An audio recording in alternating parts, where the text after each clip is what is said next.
Welcome, and thank you for joining us for another one of Mike and Billy's Whiskey Reviews. This is Billy. That guy has got to be Mike if I'm Billy. Last time I checked, and today we bring you the Bruichladdich 2007 Islay Barley, 6-year-old. Dude, look at this container. It's ridiculous. Like, all of these letters are... Yeah, good packaging. This is a distillery that came back. It was closed for a certain amount of time, I believe in the mid-90s. I read something about that. Yeah, and then they brought it back. Now, this is an Islay. Oh, yeah, which we love. But this is an unpeated version. Just like the, well, not just like, but similar to the Dark Origins that we did probably 8 or 10 whiskey reviews ago. Different thing. This is an unpeated Islay whiskey. She's light. Look at the color on it. Is that why they're doing the color of the... I don't know. Look at it. Let me tell you a little bit about this one. Let me tell you a little bit about Bruichladdich. They try to make everything like organic, so this is natural color, this is unchill filtered. It's whiskey the way all whiskey lovers want it to be made. Pure. Also, what's interesting about this whiskey, Billy, is it's called Islay Barley, meaning that all the barley they use for this particular expression comes from the island of Islay. I've read that they have roughly 50, 60 farmers, some type of contract with them. And what's unique about this one is this is the 2007 version, and it actually states the farm it came from. The exact farm. The exact farm. This one is Rockside Farms. Distilled in 2007, bottled in 2013, aged 6 years, and Put in my belly today. Yeah, I believe literally. American oak casks. We're literally going to drink this. So this is a very young whiskey. Have you had this before? No. This is my Nor first have time. I. Nor have I. I lied. I had some off camera. Well, I did have some off camera. This is 6 years old, like I said before, 50% ABV or 100 proof. And for a couple of viewers, this is not an empty bottle we're bringing you, so we're bringing you a relatively full one. We've been getting our balls busted. No, it's all good fun. It's all good fun. So there's a couple things I want to say about this distillery. One, I do like the fact they try to do everything local as far as raising the barley. I don't know how much of an impact barley makes on the whiskey as compared to like the cask or the stills. I mean, I guess everything's different, right? Like, my sweet corn tastes different than your sweet corn, so... Yeah, no, I agree. There was something I wanted to bring up about this particular tube. I believe somewhere it says the name of the people who actually own the farm, the Rockside Farm. Oh, wow, really? Yeah, I saw it somewhere. Maybe it has... That's pretty cool. You know what? It doesn't matter. If you want to learn that, I'm sure it's somewhere in there, like Mike said, because he knows his shit. Mm-hmm. I like the shape of this bottle. It's a little fatter than most. This reminds me more of a rum bottle than a Scotch bottle. It's so a little fat and tiny. It's bulbous, It's like me. It's like me. Let me just try to see if I can locate... We're going to not waste this dead air. I'm going to go ahead and take a nose while he's looking for the thing. All right, so anyway, Bruichladdich, age 6 years, 2007 version of the Islay Barley. Rockside Farms. Rockside Farms? Rockside Farm. All right. Mike. 100 proof? Mike. What do you get on the nose? First, thank you. Mike bought this. Man, it's a nice nose. Oh, it's so sweet. It's like... Let's give him the color. I don't even know. Color, this is natural color. It's like hay or straw. Very light. Very light. Very light. Yeah, very light. Very light. Let's give a quick swirl around the glass and see what the legs do. I don't even know. Oops. Thin. I made a little spillage there, but... Thin, and they run... It looks like it's a bit of a... It looks... Very thin, yeah. A lot... It looks like it's not at 50% ABV. It doesn't look that thick. Oh my god, the nose is just so... Light. Fruity. Airy. I'm getting sweetness. I'm getting... It reminds me of when you hang your laundry up on a line outside in the country. Like that, a little bit of like a flowery... Am I getting smell. a clovery thing? Am I getting a clovery thing? Well, I'll tell you what I'm getting. I don't know what you're getting. This is what I'm getting. I might be getting like a red clover. I'm getting a little bit of pineapple. Oh! A little bit of melon. Maybe honey. Maybe like a honey melon, like a honeydew melon, maybe. You ever had a honeydew melon? One of my favorites, the green one. Yeah, like the green honeydew melon. A little bit of that. I'm not getting the pineapple note. It's something close to pineapple. It's good. It's good. Like it's a not quite ripe fruit. Earhart, it's good. Maybe a little bit of spice. There is some spice there. It's a nice nose. Cinnamony, coriander-ish. I don't know if you think it's dark as cinnamon, maybe, but Oh no, I'm getting it. We have, as you guys know who watch the videos, we have different noses and also palates. But this is, I'm getting a coriander, cinnamony, definitely red apple. I think again, It's so light though. yeah, honey melon, pineapple, maybe a little bit of vanilla and honey. Again, I can't express. It's an American oak cask. Oh, it is. I don't know that. In my opinion, it is based on the smell profile.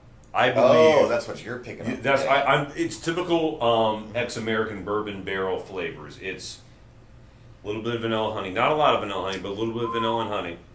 He said vanilla. Love vanilla. Nice. But I'm getting pineapple honeydew melon. Let's take our first sip. See what we think. I can't wait.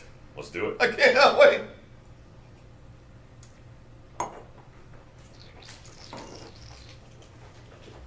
Mm.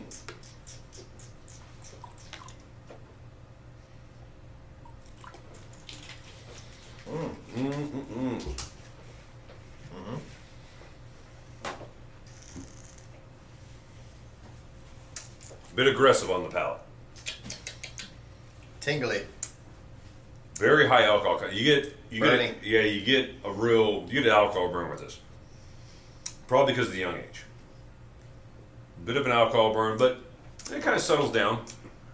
I'm getting more spice on the palate For than sure. I got on the nose. Absolutely. I'm still saying, I'm getting a coconutty thing.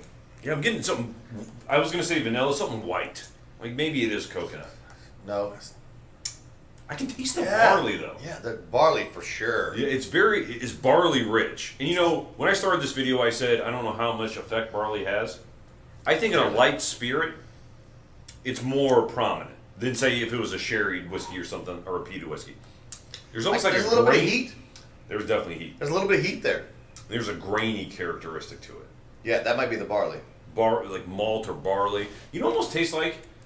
You ever have like Quaker oats, but not like the ones you put in your microwave. Like you have Quaker oats like at a restaurant, and they're actual oats, Yeah. and like they simmered them for a few hours, and they're fluffy. Maybe too long. Yeah. With no sugar or anything, that barley or that It's funny you say that no. because I'm also getting like a weird brown sugary thing, like maybe not even brown sugar, but like a burnt sugar, Maybe, like yeah. a caramel that got fucked up. But yeah, there is something oily about this on the Oh, it finish. sticks. It sticks. You know, I don't know if it's the alcohol that's essentially driving because this for a whiskey that's not very old, it has a good long finish. But I don't know if it's the alcohol that's driving the finish as opposed to the flavors from the cask. So I don't know. I haven't had this whiskey enough to really form that type of opinion. So when I swish, just for you guys, because I think this is probably important. Mm-hmm. When I swish, I go all the way around the gums. I go to the back of the mouth, back of the tongue. I mean, I take the liquid all the way into every crevice I can get it into in my mouth. Yeah. And I gotta be honest, I still have a little bit of burn going on up here in the inside of this top gum. It'll light you up. I still have a little bit of burn going on. It's 50% alcohol. It's 100 proof. Yeah, that's no joke. And it is a young whiskey, so you're going to get the cask hasn't had time to mellow it out. And when I say it's young whiskey, I don't mean that in a super negative way. No, no, not at all. You know, Bruichladdich had to get product out there. You know, they were closed in the 90s at some time. I think it closed in 94, I believe. We was discussed last year this they started. on The Black Heart video. Yeah.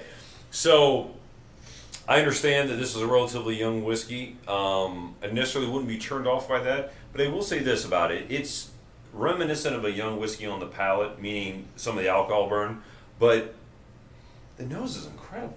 It really is. It is so refreshing on the nose. Yes. You know what this is? This is a great summertime whiskey. This is the dryer sheet that you put in your dryer and you want your clothes to smell like this. There is a floral flower type smell, like a lilac or really, something. really light though. Maybe not a lilac, maybe a lily. It smells like a. Water actually opened up the flavor a little bit. I put a nice dollop of water in both of our drinks earlier. Oh, This is very. the nose is gorgeous. I will give It the nose is. I would go 100 on the nose. Literally. You know, I've often thought that I should say, hey, on the nose it's this, on the palate it's this. I tend to do an overall whiskey score, which may be unfair. Sometimes Mike gets a little too technical. Well, I mean, that's what we're here to do, right? Sure. Well, that's what they tune in for. Right. But with a whiskey like this, there is a stark difference in the enjoyment that I get out of the nose compared to the palate. Okay. I really like the nose. The palate is underwhelming. I love what you just said there. Fact of the matter is, I haven't tried it since he put the water in there, but it smells delicious. The nose, for me, mm-hmm. and then the taste, the nose was so much better. Now that we've had some water, I want to go back in, and I'm going to. Hit it. Mike, let's do this. Well, you hit it. I'm going to tell them when I'm picking up with water on the nose. Do it. Go ahead and hit it. So, with adding water, I don't get as much pineapple now, but I really do get the melon, like the honeydew melon. I get a little bit more vanilla. The spice has really subsided. I probably put in a bit too much water, I'm guessing here, since this is my first experience with this whiskey. But wow, I feel that the water opened up the flowery, light fruit melon taste. But that's all I have for as far as the change. Billy, what are you getting on the palate with the water? Before I lose this. Holy crap. Did you put a cap full of water in there? I'm going to answer from yes. Because we always do a cap full. That changed everything. I mean, typically when we add water to our scotches or bourbons or whatever, it doesn't do a whole lot. This changed everything for me. It mellowed it out a ton. Oh my God, yes. Mellowed it out big time. Yes. I will say... Oh, sorry, go ahead. No. No, I will say it kind of unmasked a very thin profile in regards to the palate, though. It's thin. It's more palatable now. Yes. With water. Absolutely. But it's very insubstantial now on the palate. This makes me curious what it would be like with an ice cube. The fact that we put the water in there and it made such a difference, a significant difference in my opinion, on the taste and the harshness. I'm wondering now, if I had this and I put an ice cube in there and I gave it to my mother, beautiful 60-year-old woman, dude, like, that changed everything. In the beginning, I was hating this whiskey. Now, I'm kind of loving this whiskey. I'm being honest. There was an alcohol sharpness to it that was not off-putting, but... No, but intense. Intense, yes. Yeah. So, what I guess how I would suggest is this. Nose this whiskey neat. Add some water before you start drinking. Yes. Yeah, absolutely. Absolutely. And you know what you said? You know, how I'd like to see this whiskey? You know what I would like to see this whiskey as? What's that? A 12-year-old. If this exact same whiskey, instead of being 6 years old, was 12 years old, I think it would be a beautiful thing. I really would. But you know what? Not a bad whiskey. I'm glad I tried it. It's a bit pricey for a 6-year-old whiskey. Columbus, Ohio. Yeah, it was $60. I want to say $58. 2017. Well, okay. So in regards to the price of a whiskey that is not an expensive whiskey, I rate everyone based on Ardbeg 10-year-old because I think Ardbeg 10-year-old, which retails for $46 currently right now, is a standard that I've never seen anyone do better at, even at the $65, $70 range as far as Columbus, Ohio. Yeah. So I'm glad I tried this whiskey. Oh. If it was between buying this for $60 or an Ardbeg 10 for $46, easy choice. Or a Balvenie 12-year-old Doublewood for $60, Balvenie all day. What I'm saying is... I wouldn't pick this, but now I know how to drink it. Correct. I think this should be cheaper. Is that a good way to say it? Yeah. I wouldn't pick this, but now I know how to drink it. For sure. No, for sure. Yeah.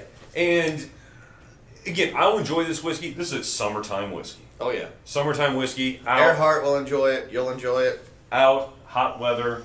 You know, you're at the pool. Hot-ass girlfriend, whatever. Exactly. She's not, though. She's nothing. He can do better. Here's my thing. I'm going to give this a terrible score. What do you at? Because there's so much complexity to drinking this whiskey.